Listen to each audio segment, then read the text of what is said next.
Okay. Okay, so the epitome of heart math is this poem to me. Any moment of hating, any moment of lying, any moment of resentment is a moment of dying. Any moment of loving, any moment of giving, any moment of thankfulness is a moment of living. All our moments add together like the digits in a sum, and the answer tells us plainly whether life or death shall come. And that's from a mentor of mine, Martin Cecil. Okay. But that's the epitome of heart math. As we cultivate feelings of love, of giving, of thankfulness, you can say of gratitude, okay, that adds up in our lives. But if we have more moments of hating, lying, and resenting, that adds to our lives in a dying perspective. But we want to live a life of living.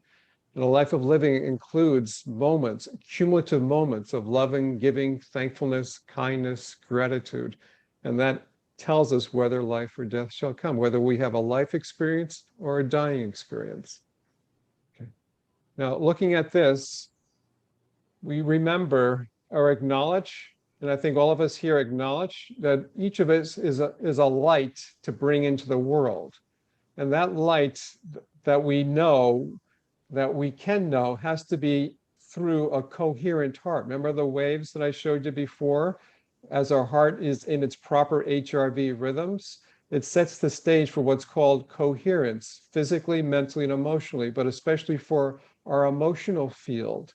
So if we can practice getting into coherence, it allows us to feel a sense of light, a sense of what's true, into our hearts. And in order for us to keep that way, I've been using the analogy that our mind is the rudder of our heart. Our mind needs to keep our heart fixed in those attitudes of loving, of giving, of being thankful. Okay. And it takes practice to consistently do that. And when our mind is fixed that way, then it allows our subconscious mind, or our subconscious mind, which is actually focused in our body in our solar plexus, which is right in the pit of our stomach, our gut. And our gut, you can say, relates to our sixth sense, our gut intuition, okay? And it relates to our five senses. And our sixth sense relates to our perception from the world. The other night we were watching the show on Amazon Prime, Poldark, with Paul. The other night, remember that, Paul? And Paul, he hadn't seen the scenes yet, but Carol and myself have watched all the episodes. But Paul was actually perceiving from the show, his intuition was activated, and he was already saying things that were going to happen. Not to give it away for you, Paul, but what was going to happen in the show. So his intuition of what was going on in the show was perceptive. He was perceiving from the world what was going to happen, intuition. So that takes some expertise. You can say over time, we develop an intuition, or you can say a mastery if we've done, June, with your work, with all that you work with children, and Sharon, I know with your work, and Carol, we all develop perceptions of mastery over time of experiences we've had in the world. Okay, that's our sixth sense. We have our five senses and our sixth sense. Anybody have any more comment about what you think your sixth sense is? Anybody want to comment on that?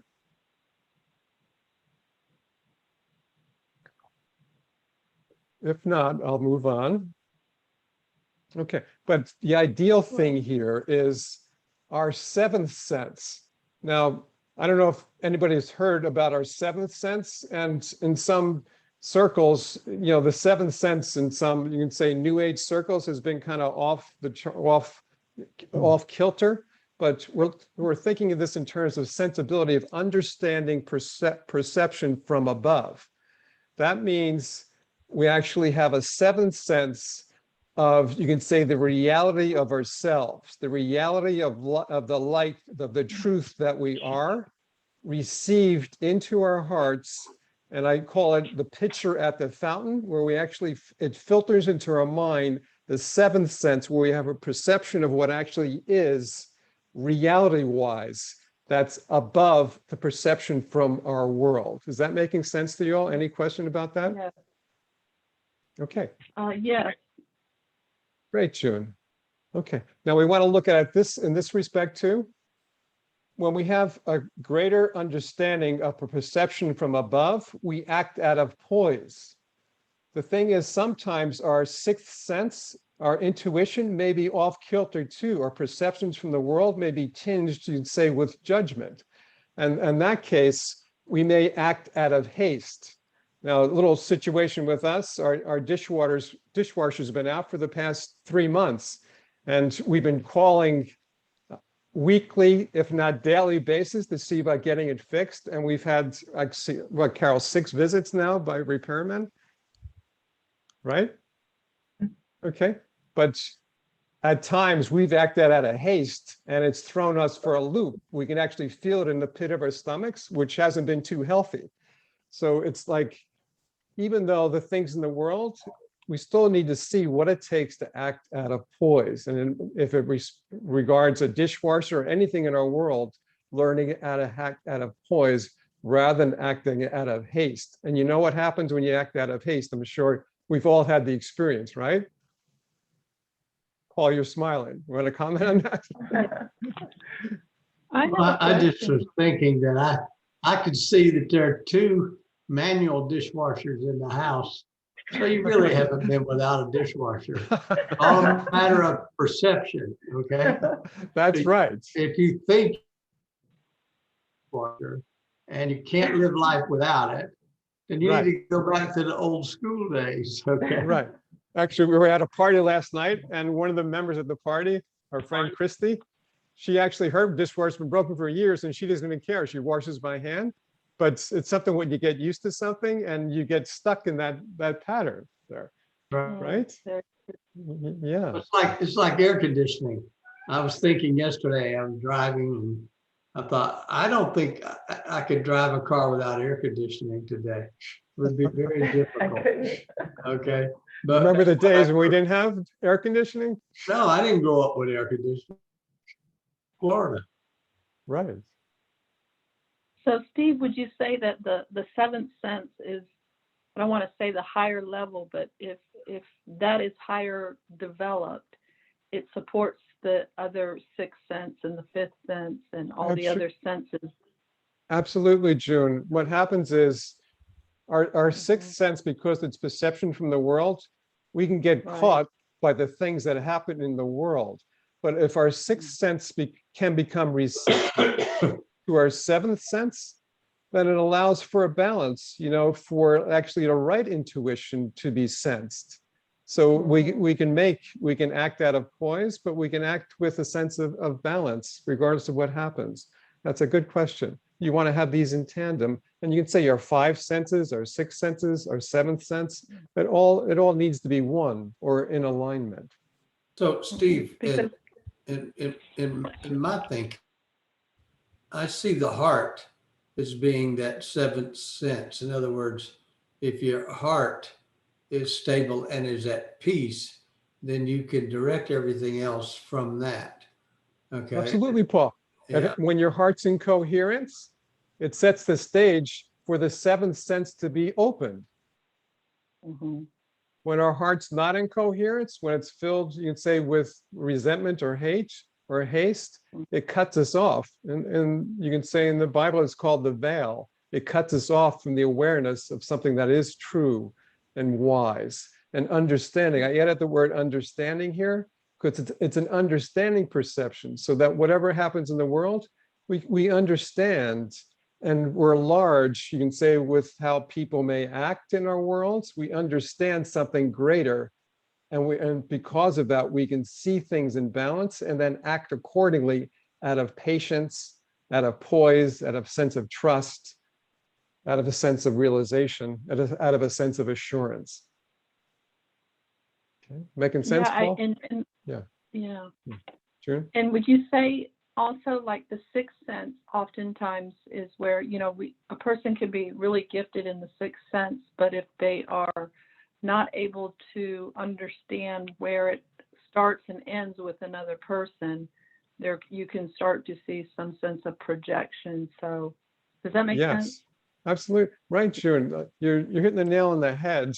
you know, like sometimes we're proud of our intuition. I know like over the years, I feel like I have X-ray hands now working as a chiropractor where I can just, you know, touch the body and I can sense what's happening there just with a light touch. But that's my perception from the world. And I look to use that rightly in my service there.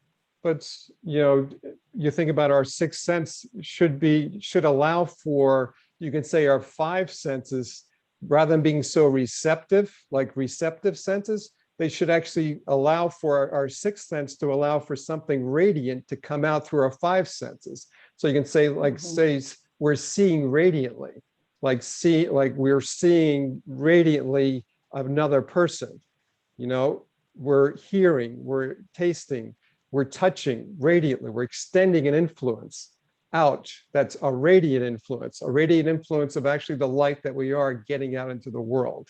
So our senses become not just receptive senses, but they become radiant senses.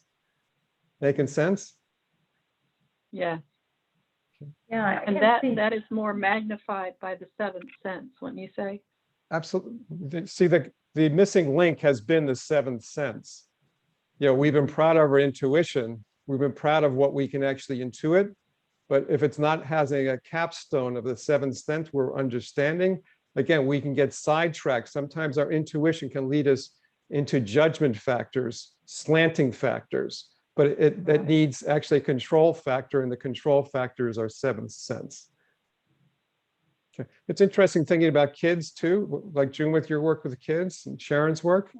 They say with kids, you know, up until the age of 7, they have this seventh sense, maybe unconsciously, but they have an understanding perception of what's true, what's real, what would bring fun. You know, I know Paul working, you know, having fun with Henley, your grandson, the other day. You know, he has his seventh sense, like he enjoys his life. He has a seventh sense presence. You know, as we get older, we lose that sense of presence and we lose that sense of joy. And it's not concrete either, which can make it difficult, correct? Correct. Actually, this more, it tends towards the undimensional world, where this is the dimensional world. Okay. And the undimensional world is vast, large, and omnipotent, you can say. Okay. Let's look at this next slide.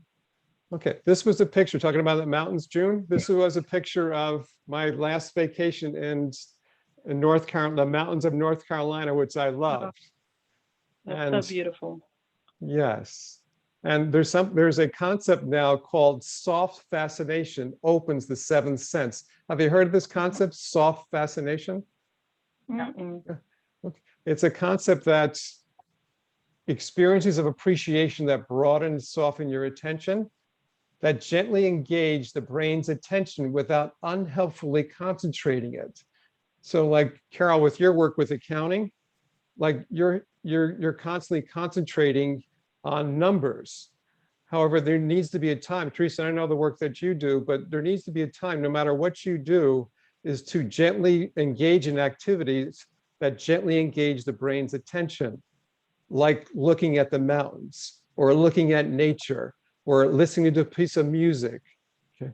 It's things that gently engage your attention, that allow for your brain to actually find replenishment and serendipity. Now, serendipity happens through the seventh sense. It's like, you know, when the times you become aware of things, like you don't know how you became aware of it, but something dawned in your consciousness that thrilled you, but you didn't know where it came from. It just dawned on you, say when you were taking a shower or you were taking a walk or you were in nature. Okay, it allowed for the seventh sense to be opened. June, probably in your work, like you've had that serendipity moment of how to actually work with your children there and the work that you do. I know if I had those moments with my work, you know, it allows for that seventh sense to be opened. Okay, making sense? Any comments? Makes a lot of sense.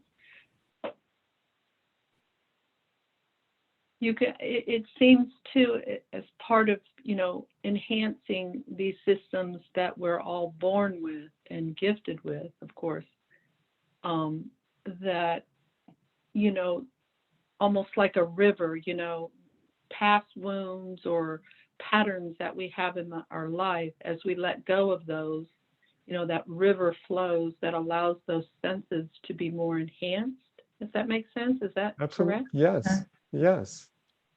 Yeah, Steve, I was thinking along the same lines that, when you are open and the heart is undisturbed, then that's when you say the right thing, you perceive like you know what to do with your patients, you perceive the course of action, the right course. The chances of that happening with a heart that's still and undisturbed are far greater. I know, when your heart is disturbed, that's when you don't know what to say. And you think about it, it occurs to you like a week later, oh, I could have said this, and that would have been more fitting, or it affects your body. When your heart's disturbed, your adrenal glands are whipped, and that causes stress, and even your vision. You can't see straight when you're upset. I was reading about something about the eyes, that when the eyes are perfectly relaxed, there's perfect vision, and that only happens when the heart is relaxed and in a state of calm, stillness, all the things that you were suggesting before, Yes. not full of blame, criticism, judgment. That's That kind right. of thing. Yeah. That's right, Carol. Yes. Okay, we're touching into something, and I think, June, you've been alluding to this here, is how do we heighten our seventh sense? So, like, I introduced the idea today, but what dawned on my consciousness lately is to develop an education, an idea about educating, doing more education on how do we heighten our seventh sense. So that dawned on me. So if you do have an interest in that, let me know, because this seems to be such a capstone for all of us, for the masses, to realize that we do have a seventh sense, but it's been blocked. Kids still have it, but we lose it as we get older because we get absorbed in the world rather than having a sense of what is above, understanding perception in that respect. Okay. Okay, now we're going to have some comments here. I'll stop my screen share, but just so you know, the next Heart Math session will be October 3rd at 2. Now let's consider some final thoughts here, any questions that may come up. And I'm going to just stop the recording now.